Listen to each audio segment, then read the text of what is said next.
advierten las abejas, maravillosas y ligeras revoloteadoras de polen, que han visto a la especie humana transitar por los sembradíos maiceros, de caña, de frijol, de azúcar o de jitomate.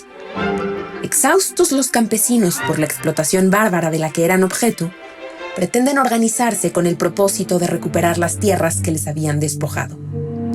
Las abejas, ambarinas, también acompañaron a los agricultores en esta lucha, y así lo escribe la regiomontana Sofía Segovia en su libro El murmullo de las abejas. A través del personaje principal, un niño abandonado, con labio y paladar hendido, narra su vida con la familia Morales Cortés, terratenientes que decidieron adoptar al pequeño para cuidar de él. Simonopio experimenta la Revolución Mexicana por medio de su nueva familia, al mismo tiempo que la comparte con sus amigas, las abejas. Una historia maravillosa que envuelve al lector desde el primer momento de lectura. De la mano de la doctora Mónica González Contró, se continuará analizando la obra.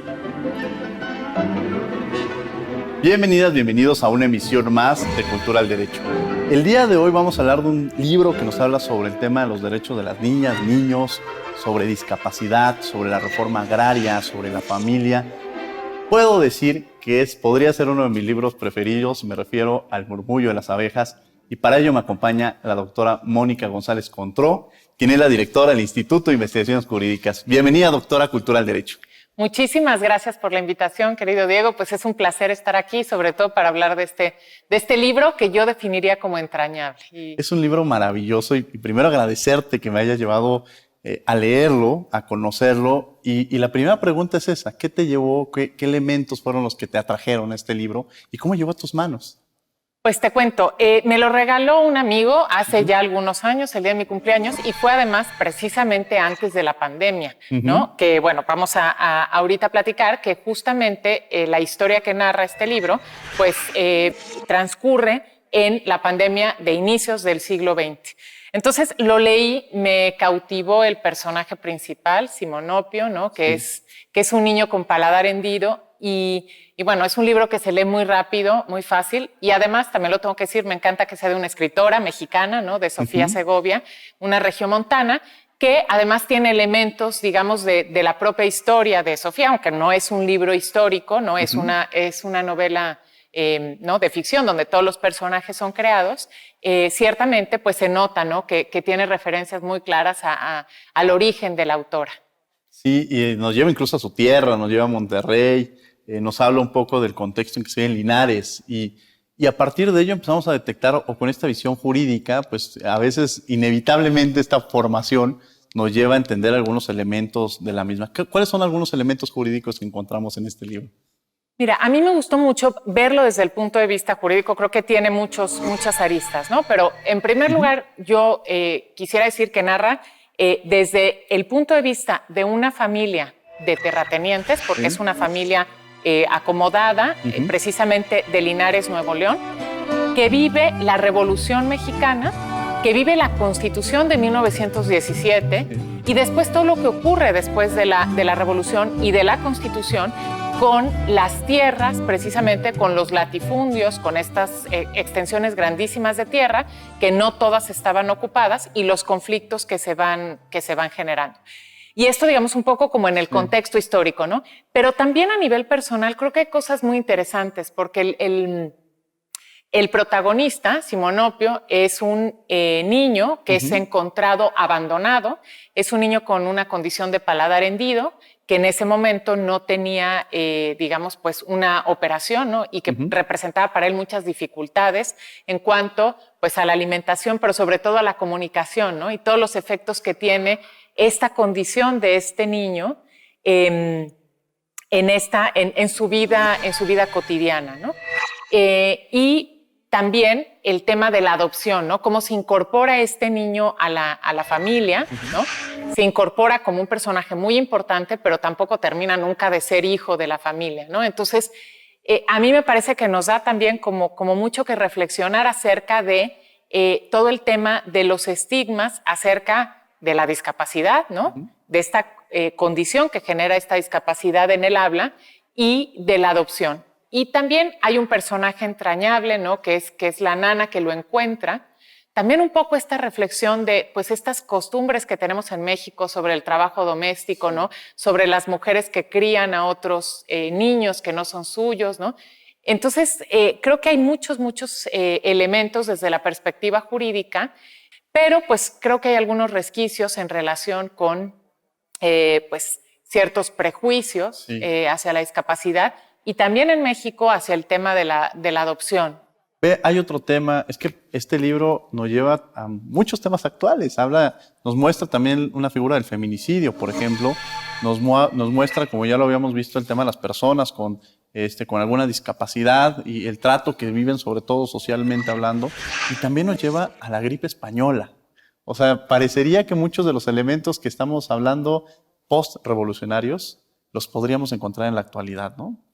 Sí, y por eso yo te comentaba, ¿no? A mí inmediatamente me remontó cuando comenzó la pandemia, el confinamiento, en fin, todo lo que sucedió, pues me acordé mucho de este libro, que sí, como yo mencionaba, es anterior a la pandemia. No existía ni siquiera en el horizonte la idea de que podíamos vivir una pandemia, y efectivamente es ahí, narra muy bien cómo se da la pandemia de principios del siglo XX, ¿no? Esa época además muy turbulenta también, que nos ayuda a apreciar pues un poco las condiciones en las que vivimos actualmente, en donde pues la familia acaba de vivir pues todo el proceso revolucionario, hay mucha confrontación y de repente pues empieza el primer caso de la gripe española y cómo pues el personaje principal no es el personaje principal, pero uno de los principales, toma la decisión de confinar a su familia en una finca que tenía y aislarla de todo el resto de la población porque ya se sabía que se producía este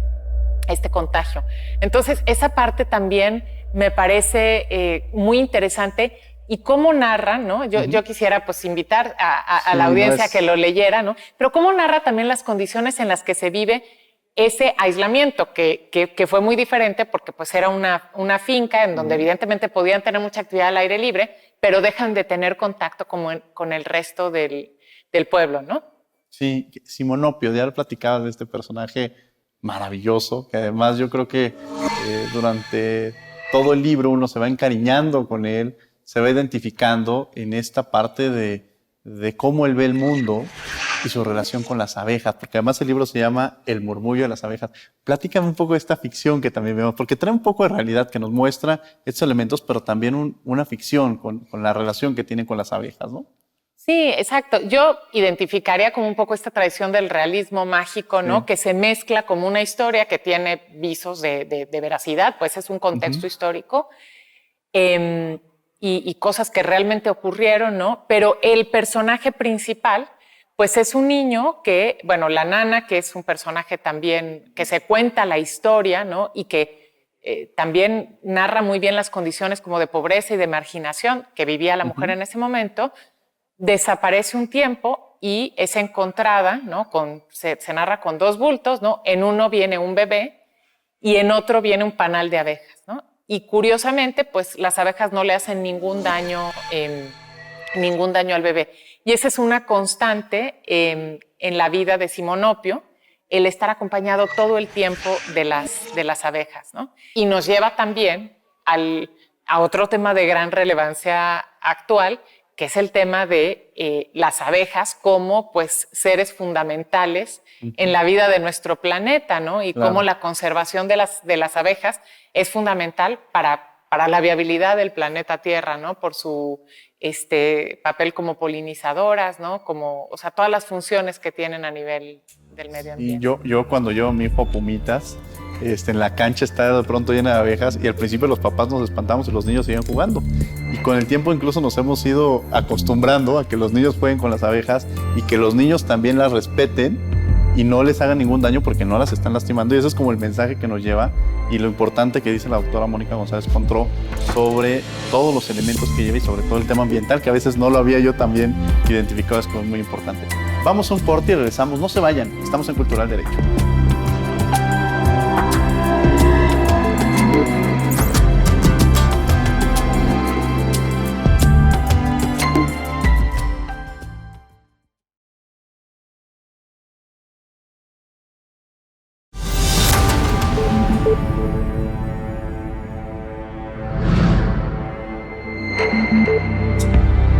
Estamos de regreso en Cultura al Derecho platicando de este libro maravilloso, El murmullo de las abejas, de Sofía Segovia. Nos acompaña la doctora Mónica González Contró, quien es la directora del Instituto de Investigaciones Jurídicas y que nos trae esta extraordinaria obra, que lo digo, ya es de mis obras favoritas, por todas las cosas que lleva, por la forma en la que es la descripción que hace. Mencionamos que habla sobre un poco la reforma agraria, sobre la familia, que creo que esto es un elemento importante. Parecería que todos los miembros de la misma ocupan un papel importante y todos son protagonistas, ¿no? En sus características. Hay otra parte que no quiero dejar de lado y que se me hace relevante, que es el tema de la violencia de género. Y creo que está muy visualizada en ciertos toques, en varios elementos, desde el trato que se da, la figura del trato con las hijas, el papel que tiene la trabajadora del hogar, hasta llegar a la figura de Lupita, que es una persona que sufre la figura del feminicidio, ¿no? Platícanos, ya adelanté, pero perdón, pero no puedo dejarlo fuera, ¿no? No, me parece muy relevante porque incluso, pues la misma historia, que esto aparece al principio de la novela, de la nana Reja, ¿no? Que es la que encuentra a Simonopio, es una mujer que fue violentada, ¿no? Que como producto de esa violencia, pues surge un embarazo y finalmente, pues pierde al niño, ¿no? Por falta de atención médica, ¿no? Por falta del acceso, del derecho al acceso a la salud, tanto de ella como del niño. Y se va repitiendo además, pues lo que era característico de la época, muy bien retratado, como la situación de la mujer dependía pues de la cuna en la que habías nacido, ¿no? Y justo este tema del feminicidio y de la violencia, de cómo se normaliza y cómo a nadie le interesa, nos habla pues de la importancia que tiene hoy de una discusión muy actual, que es el nombrar las cosas, ¿no? Porque hay una discusión de si el feminicidio es un homicidio agravado o no. Y más allá de un tipo penal específico, que es un debate muy técnico, el tema de visibilizar un fenómeno que existe, creo que tiene un efecto social muy importante, un efecto pedagógico, porque, y esto se dice desde los estudios de género, el feminicidio es la muerte de una mujer por ser mujer, por esa causa, no es simplemente la muerte de una mujer, ¿no? Y eso marca pues toda una tónica que tiene que ver pues incluso con la perspectiva con la cual se inicia la investigación, ¿no? Con los tipos penales, y podemos encontrar una justificación precisamente de este reclamo, ¿no? de las mujeres, de nombrar mediante un tipo penal específico algo que es característico y que vemos perfectamente retratado en esta novela, ¿no?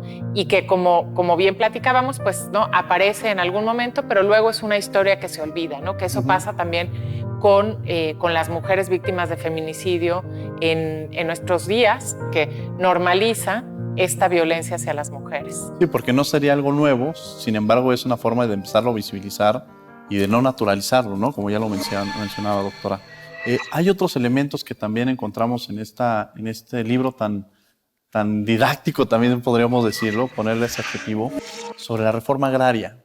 Está permanentemente la reforma agraria y la vemos y la reflexionamos sobre cómo afectó a algunos, o sea, este gran beneficio que a veces, pero ver la otra cara de la moneda, ¿no? Ver esta historia a través de una familia que tiene los recursos, como ya se mencionaba, que tiene hasta esta posibilidad de, frente a una pandemia, poderse ir a una hacienda o a un lugar que ellos, pero no deja de ser, al final de cuentas, las condiciones que sea una pandemia y las relaciones que pueden llegar a tener, ¿no? Exacto. Y a mí me parece muy interesante porque, pues, en novelas de la Revolución hay muchísimas y hay clásicas, ¿no? Y autores clásicos, pues desde Azuela, Urquizo, en fin.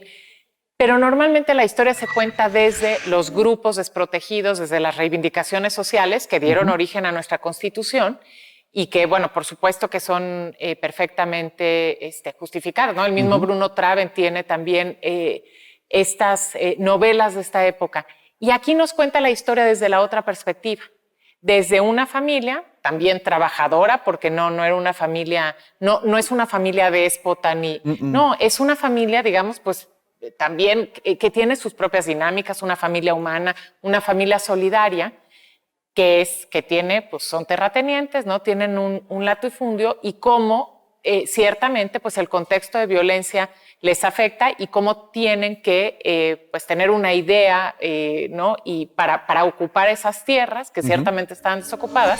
Y es un poco también la historia regional de Linares, de por qué Linares se vuelve pues una región productora de cítricos, ¿no? Precisamente por eso. Entonces a mí me gusta como esta otra visión de la historia, también para trascender un poco a veces esta visión maniquea que tenemos a veces desde la educación, ¿no? De los buenos, los malos, ¿no? Sino entender que la historia es un poco más compleja, es más compleja que esto y que no lo podemos dividir, ¿no? Y que tenemos que además entender para construir sobre todo a futuro sociedades pues mucho más pacíficas, más dialogantes, tenemos que entender siempre el punto de vista de la otra persona. Entonces, creo que también tiene ese aporte este libro. De no estigmatizar y no polarizar, ¿no? Porque muchas veces las historias nos llevan a lo que mencionaba, héroes y villanos, y aquí son seres humanos y ver las otras realidades que se pueden llegar a mostrar. El papel de los niños. Además, usted ha sido especialista en el estudio de niñas, niños y adolescentes. ¿Qué papel ocupan los niños en este libro? Pues a mí me gusta mucho porque retrata muy bien, pues en primer lugar, el personaje principal, Simonopio, que es absolutamente entrañable, pero además es muy interesante cómo, a pesar de no poder hablar, ¿no? Uno se ve enamorando del personaje cuando lo lee. Pero además el papel de los otros niños, ¿no? Que crecen viendo a Simonopio y su condición, no solamente de su condición física, sino también su condición de vivir rodeado de abejas, y absolutamente lo tratan sin prejuicios, lo consideran también como el protector de la familia, ¿no? Entonces, todo ese potencial que tienen los niños, pues de aceptar las situaciones y cómo a veces somos las personas adultas, ¿no? Las que transmitimos, pues que lo diferente es malo, ¿no? Y que hay que estigmatizar y que hay que separar. Y como si transmitimos esa idea, porque tampoco quiero transmitir una idea idealizada de los niños son buenos y absolutamente todos son tolerantes, porque eso no es cierto, los niños son personas y comparten pues nuestra condición también, pero como también esto de la inclusión, del vivir en la convivencia con las personas que son diferentes a nosotros, ¿no? Puede generar sociedades muchísimo más sanas, ¿no? Porque pues las niñas y los niños aprenden que lo diferente es lo normal, ¿no? Aunque suene como una paradoja. Sí. Bueno, pues vamos a tener que ir a un corte, pero no se vayan. Regresamos, estamos en Cultura del Derecho.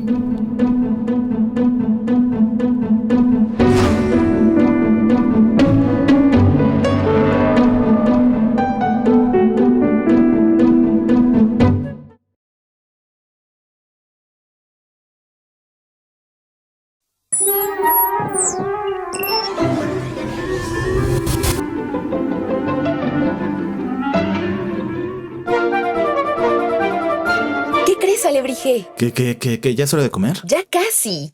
Pero te tengo una buena noticia. Ay, no, espérame tantito con tus noticias, por favor. No tengo tiempo para contarte después. Ándale, escúchame. Ay, siempre tan intensa, como aquella vez que me regañaste porque quería ser senador. Me gustaría ser más senador.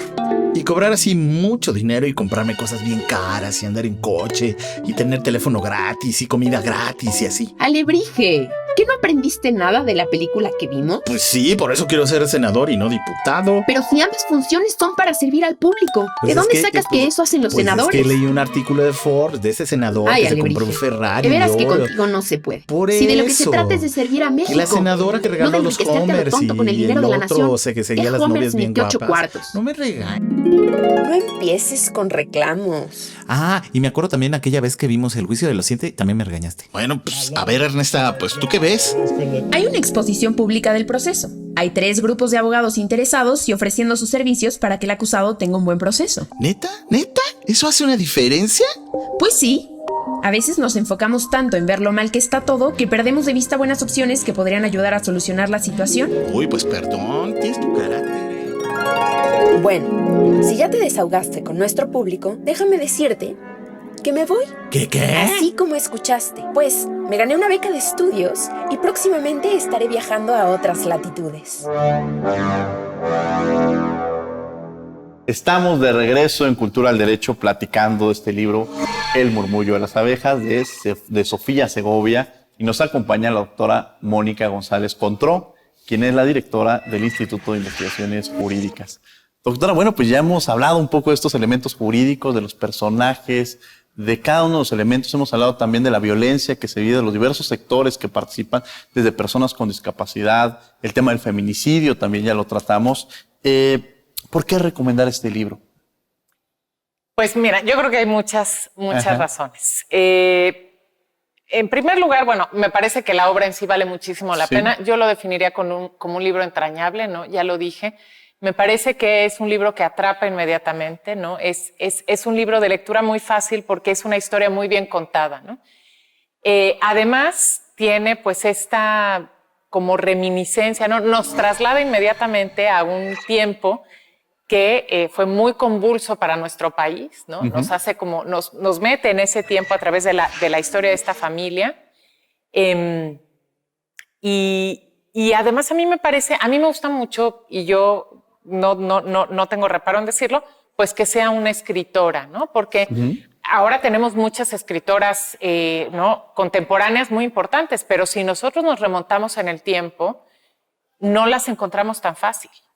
Y la razón no es que no hubiera mujeres escritoras, sino que el canon no consideró las obras de trascendencia. De hecho, la UNAM tiene una colección de la difusión de la Coordinación de Difusión Cultural que se dedica precisamente a rescatar a escritoras que muchas de ellas ya murieron, la mayoría, pero que fueron, sí, marginadas por el canon, que sus obras tuvieron una edición, ¿no? Vindicta se llama la colección. Entonces a mí esa parte también me parece muy importante. Y pues además que sea el norte de nuestro país, ¿no? Que también es una visión muy interesante. Ahorita lo que mencionas es muy interesante también porque cuando uno ve los planes de estudio en la parte académica y ve la bibliografía, de pronto identificamos que hay muchos autores y que la forma también importante de hablar de esta transversalidad en términos de buscar esta equidad de género, pues es precisamente tener incluso esta propia bibliografía que visibilice a las grandes escritoras, a las grandes académicas que tenemos. Y usted ahorita está al frente del Instituto de Investigaciones Jurídicas. Esta relación entre el derecho, la literatura y esta construcción frente al enorme reto que tiene a este instituto tan histórico, tan representativo, tan formativo. Me atrevo a decir que es uno de los espacios que uno regresa y le mueve emociones siempre, ¿no? Pues sí, pues ahora estoy hace apenas unas semanas al frente del instituto, pues es la primera vez que hay una mujer y sí, tiene que ver mucho con esto que son los sesgos de género, porque indudablemente, y eso yo lo quiero reconocer sin titubeos, hay grandes académicas que pudieron haber sido en su momento grandes directoras del instituto, ¿no? Pero precisamente este sesgo de género que a veces piensa pues que las mujeres no tienen la capacidad, que no tendrán la suficiente fuerza, que el papel de cuidadoras, ¿no? Que se le atribuye socialmente, les va a impedir ejercer una función de dirección. Entonces me parece pues que es un momento muy interesante el que estamos viviendo, que estamos rompiendo con estos estereotipos, pero además, sobre todo, y me parece que esta novela lo hace muy bien, es decir, las mujeres tenemos, por una carga cultural, una manera distinta de mirar las cosas, no porque seamos genéticamente diferentes, sino porque hemos sido construidas socialmente y que puede aportar muchísimo y enriquecer mucho a la sociedad. Y entonces creo que esta mirada la tiene esta novela. Y repito, quiero ser muy clara en no decir, léanla porque es una escritora mujer, no. Léanla porque es una historia entrañable, porque es una muy buena novela que refleja precisamente la visión de una mujer que a mí me parece como muy importante colocarlo y que nos enriquece muchísimo como sociedad, ¿no? Entonces, pues sí, creo que estamos viviendo momentos muy importantes y que además todavía falta mucho. Esto también lo quiero decir. Doctora, un placer haberla tenido aquí en Cultura del Derecho el día de hoy. Muchas gracias. Al contrario, muchísimas gracias. Gracias a ustedes por acompañarnos en una emisión de Cultura del Derecho. Los invitamos todos los martes, también estamos en Radio UNAM, en 96.1 FM, en Derecho a Debate. Por lo pronto, que tengan buen día y nos vemos en la siguiente emisión de Cultura del Derecho.